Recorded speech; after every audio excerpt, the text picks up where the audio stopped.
fase onde cada um de vocês poderá colocar as questões que desejar a qualquer um dos oradores. Vamos utilizar aqui uma técnica de gamification, a escassez, e vamos dizer que poderão ser colocadas 5 questões, uma por orador. Quem é que quer ser o primeiro a colocar uma questão?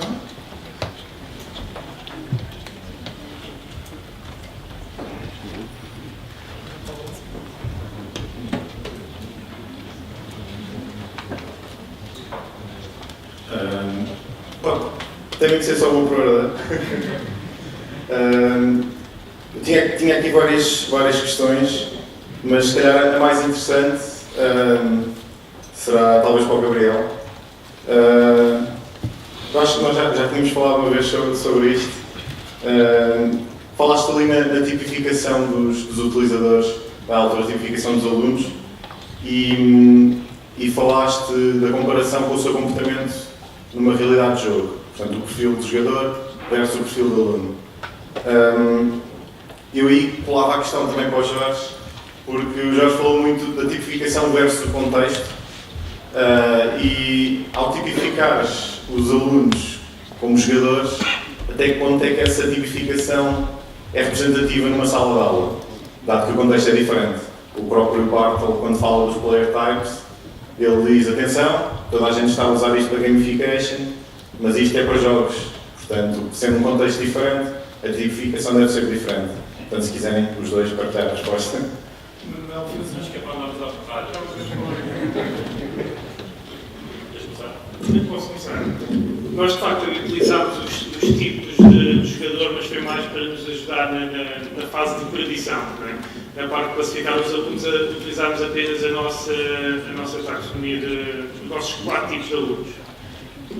Ou seja, a tipificação dos alunos como jogador não foi utilizado para os diferenciar, foi apenas um auxílio para nos ajudar a prever e identificá-los o mais cedo possível. Não sei se... Eu procurei fazer uma distinção clara entre o que são algumas das competências técnicas e, por exemplo, eu diria, aqui com alguma leviandade, que é relativamente mais fácil nós gamificarmos uma coisa que seja mais técnica, como uma aprendizagem de uma linguagem, uma aprendizagem de um formato de cálculo, uma disciplina. O meu grande foco é pessoas. E quando olho para as organizações, e há organizações que já estão a fazer coisas muito bem feitas, eu vejo que há tanto, isto agora vai soar a clichê, potencial por explorar. Hoje sabemos uma coisa que há 5 anos não sabíamos. Fala-se muito no potencial das pessoas, mas a ideia que está implícita quando falamos de potencial das pessoas é que é um potencial fixo. É errado. Muito daquilo que nós sabíamos sobre talento está errado. Muito daquilo que nós sabíamos sobre inteligência como uma capacidade inata está errado.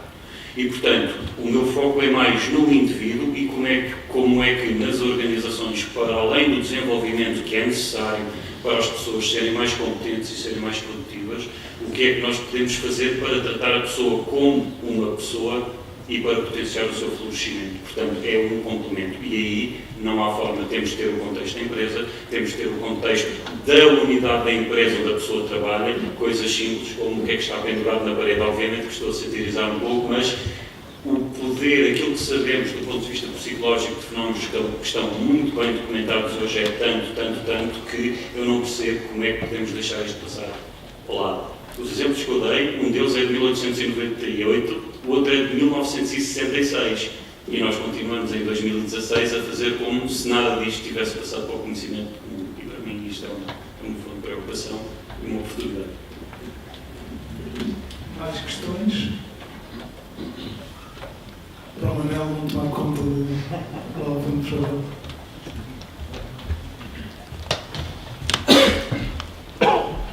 Boa tarde. Eu ia fazer ao Gabriel, mas pode ser avançado. Tem também a ver com os tipos de gamers, porque na verdade todos nós nascemos jogadores, todos nós gostamos de brincar com os jogos em criança. E depois evoluímos para uma fase em que há alguns motivam mais o sentido individual e outros o sentido em equipa. Não sei se tem a ver com o contexto, não sei se tem a ver com a natureza da pessoa, mas gostava de saber se existe alguma estratégia para identificar se o que motiva mais os gamers aquele gamers, aquele target que nós estamos a tentar dirigir a nossa estratégia de gamificação, se é mais uma estratégia individual ou estratégia em equipa.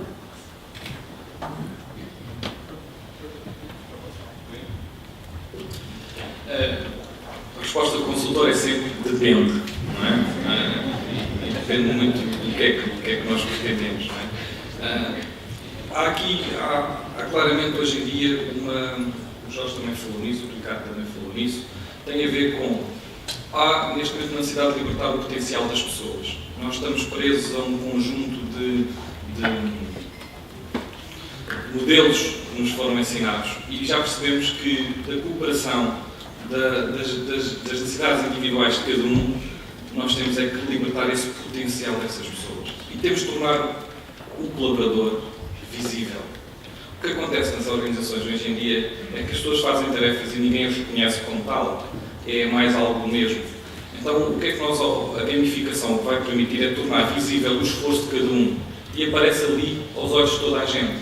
Isto vai fazer com que haja motivação. Depois, por trás disso, os designers que têm toda esta experiência vão perceber, até se calhar por manchas dentro da organização, até por clusters, estudando, onde é que nós nos devemos focar mais na tipologia do jogo para poder chegar lá. Mas o objetivo será sempre libertar o potencial das pessoas, não pôr as pessoas em quadrantes, mas olhar cada pessoa como um indivíduo e que todos juntos, em rede, vão produzir resultados extraordinários. A vantagem das novas gerações é que eles já estão preparados para trabalhar em rede e livres do pensamento. A própria gamificação permitiu eles saberem que se continuarem a tentar, eles vão passar de nível. E isso é uma grande vantagem competitiva. Portanto, percebendo isto, percebendo tudo o que está por trás, percebendo qual é o objetivo que nós queremos, vamos conseguir fazer uma gamificação que vai produzir resultados. E nem todas as gamificações produzem resultados. É preciso conhecer bem o que está por trás, quais são os objetivos. Muito obrigado. Mais questões? Só com 3. Micro aqui, por favor. Joana.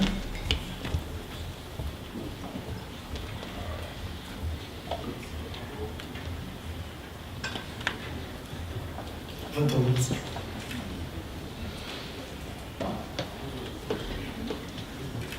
Vou deixar o destinatário da pergunta em aberto, apenas que faças o teu trabalho de moderador.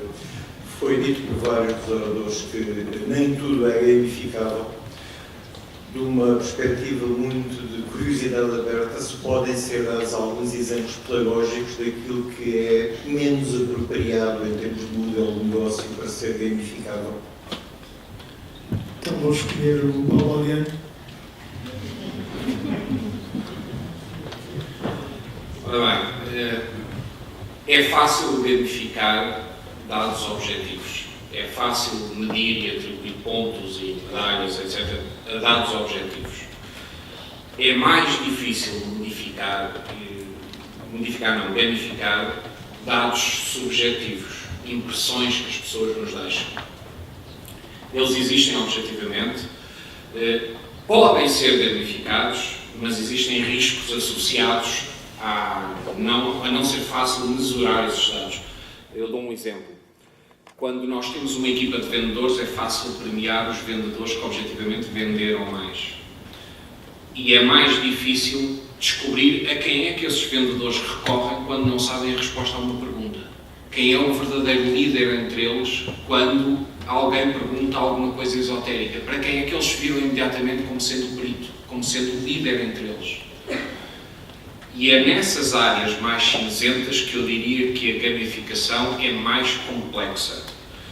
Respondendo à pergunta que foi feita, eu diria que se há área em que é mais difícil trabalhar a gamificação são precisamente na identificação de líderes de critérios que não são mesuráveis objetivamente.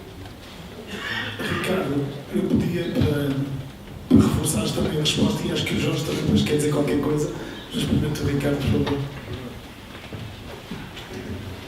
Sim, basicamente a gamificação ela pode melhorar, na verdade, ela é utilizada quando você tem seres humanos no negócio. Se você tem um negócio que não é operado por seres humanos, um serviço que é 100% oferecido, por exemplo, pela internet, através de computadores, não há necessidade de você gamificar. né? Então, a gamificação ela entra observando o ser humano. Se você tem seres humanos, precisa mudar o comportamento das pessoas, precisa engajar pessoas, aí você pode aplicar a gamificação. Mas, realmente, a gamificação ela tem alguns pressupostos, né? Para você conseguir implementar uma gamificação, você tem que ter condições de medir o comportamento das pessoas que estão interagindo com essa gamificação.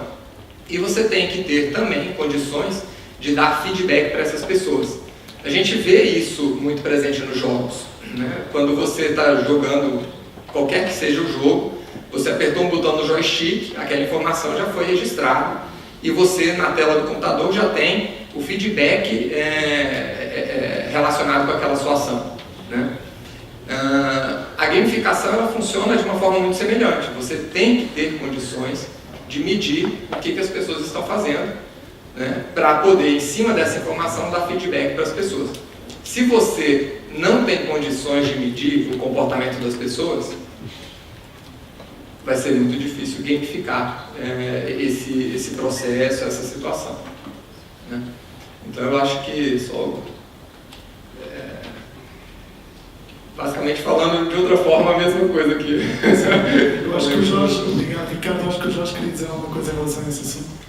Duas coisas simples. Pegando no exemplo das vendas, por exemplo.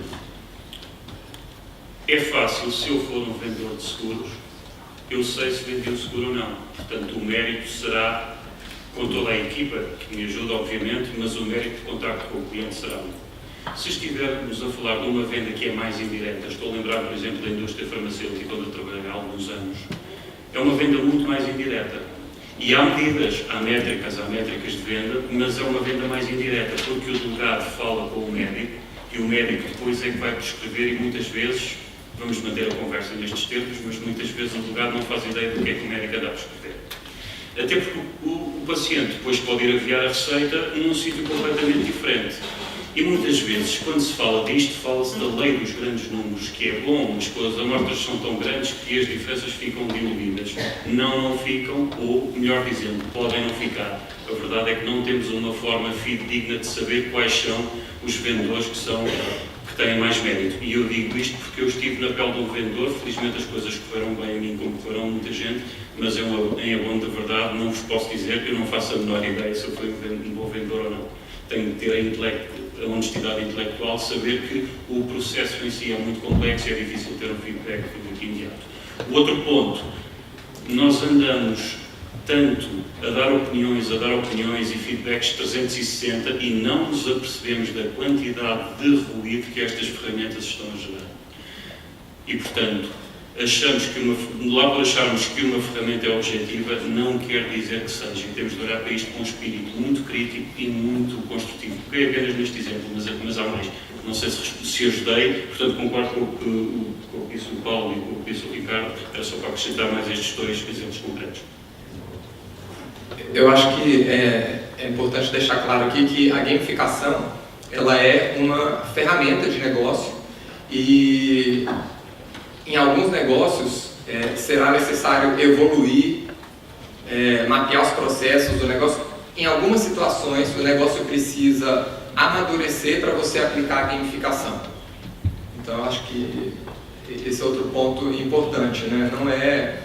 A gamificação ela não resolve todos os problemas, né?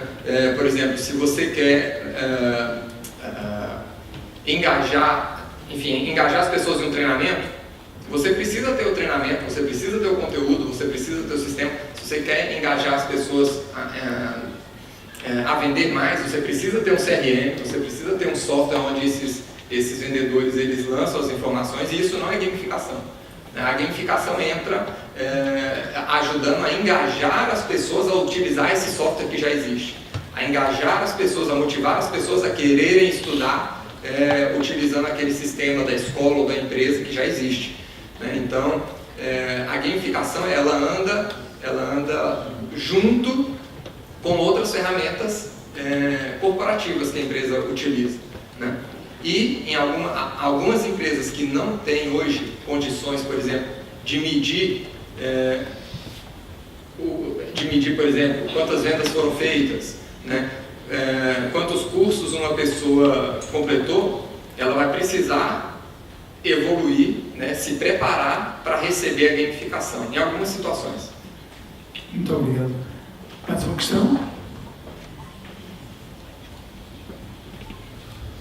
Ali, por favor, João.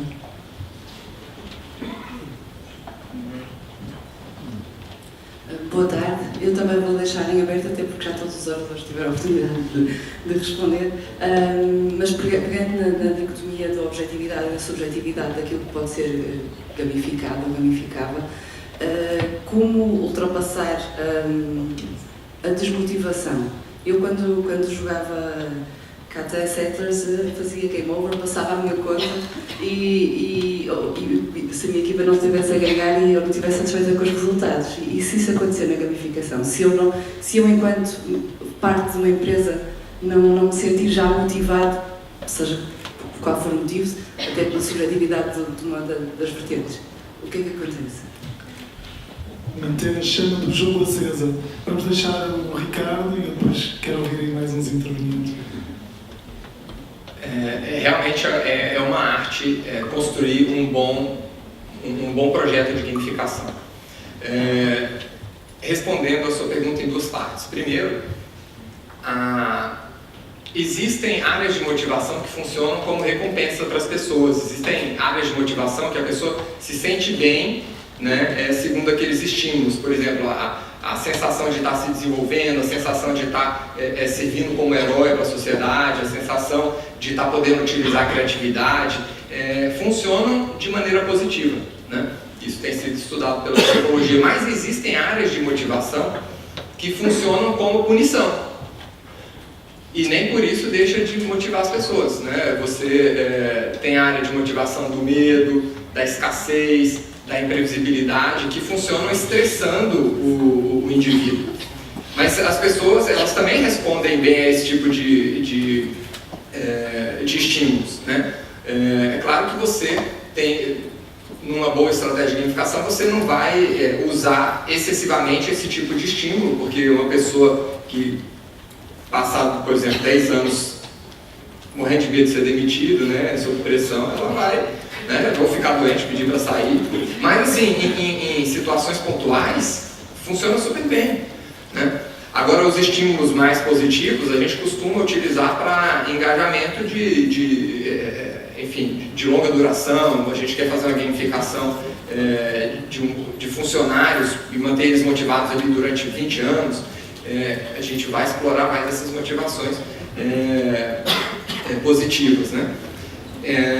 Um outro aspecto diz respeito à jornada do jogador. Então, quando você encomenda uma gamificação, uma das coisas importantes a saber na gamificação é quanto tempo você quer manter o seu jogador engajado, né? Você pode estar querendo gamificar um evento que vai durar um final de semana, então 2 dias, você vai calibrar esse fluxo de engajamento de forma totalmente diferente de uma gamificação para durar 10 anos, né? E aí, dentro desse processo, existe realmente uma etapa onde nós fazemos a calibragem de toda essa jornada para tentar manter aquele fluxo de engajamento, criando atividades que vão ficando mais difíceis ao longo do tempo para poder acompanhar a evolução pessoal do jogador, né? De maneira que essas atividades elas nem fiquem entediantes, porque tudo ficou muito fácil agora, ou nem fiquem extremamente difíceis e agora a pessoa entra num nível de frustração porque não consegue mais completar nenhuma atividade. Então, existe uma técnica para você criar essa jornada que vai ser estimulante ao longo do tempo. Mas, toda a gamificação, ela, assim que você faz um primeiro planejamento, nem sempre você consegue prever todas as possibilidades, né? Então, é natural que as gamificações evoluam, né? Aqui, como o Gabriel comentou no exemplo lá da universidade, as pessoas são criativas, né? Eventualmente você criou um fluxo de engajamento imaginando que a pessoa fosse completar ou alcançar o último nível da gamificação só daqui a 10 anos. E de repente alguém hackeou a gamificação e um mês depois que você lançou já tem gente completando todos os níveis. Então a gamificação ela também é orgânica, você vai estar ajustando ela ao longo do tempo, vai estar corrigindo ela ao longo do tempo, vai estar identificando as motivações agora que são mais efetivas ali dentro da corporação. Então, é um processo de evolução contínua. Tem algumas empresas que já estão procurando o seu CNO, né? Tem muita, então, né? Tem essa CTO, CIO, então agora tem o CNO, que é o Chief Engagement Office, né? O responsável pelo engajamento dentro da empresa. E essa pessoa é a pessoa que vai estar observando essas gamificações, sugerindo melhorias. Então, é uma arte, é uma ciência, né? E que nas mãos das pessoas certas pode produzir resultados fantásticos. Obrigado, Ricardo. Paulo, queres falar aqui dos Win States, como manter a chama dos Quer dizer, não a propósito de experiências de gamificação, não houve tempo nem número de experiências suficientes para saber esse resultado, mas eu desenhei 3 jogos sozinho que fiz e publiquei no passado. E eu sei que há 2 coisas que são muitíssimo importantes nos jogos. Primeiro, nós queremos premiar tudo, mas queremos também chamar a atenção para os melhores jogadores. Ou seja, quando nós estamos a fazer um jogo de futebol e vemos um miúdo que a única coisa que faz bem no campo é ser barreiro nos livros, nós queremos dar o troféu da melhor barreira. Ou o melhor lança-bolas dos lançamentos da linha lateral, ele faz isso maravilhosamente bem, só com os pés é que não consegue fazer nada. E a gamificação, como qualquer outro jogo, procura os aspectos positivos de qualquer pessoa. E esse é o truque para as manter tão interessadas no jogo quanto possível. No entanto, nós estamos a falar, em muitos casos, da vida profissional das pessoas. E a gamificação vai rapidamente mostrar à empresa e aos líderes da empresa quem são os melhores elementos e quem são os outros. Logo, pela natureza do jogo, vai haver pessoas menos satisfeitas com os resultados, com os rankings, com toda a informação que sobressai deste processo. Isto não é para evitar, e é inevitável. No entanto, eu chamo a atenção para uma coisa muito importante, é que se o processo de gamificação for bem feito, até um perdedor gosta de jogar. E eu chamo a atenção que há muitos jogos, como por exemplo todos os jogos de casino, em que nós descobrimos que as mesmas técnicas fazem as pessoas perder sistematicamente e regressar ao casino. Logo, mesmo nos maus elementos, existem formas de os motivar a voltar. E se os casinos conseguem, nós também conseguimos, não é? precisamente. Muito obrigado. Convido-vos agora então a entrar na primeira pausa. Há um coffee break que nos espera lá fora e quero que estejam completamente à vontade durante esta pausa a vir ter com qualquer um de nós e continuar esta conversa. Muito obrigado. Às 5h30 estamos de volta aqui.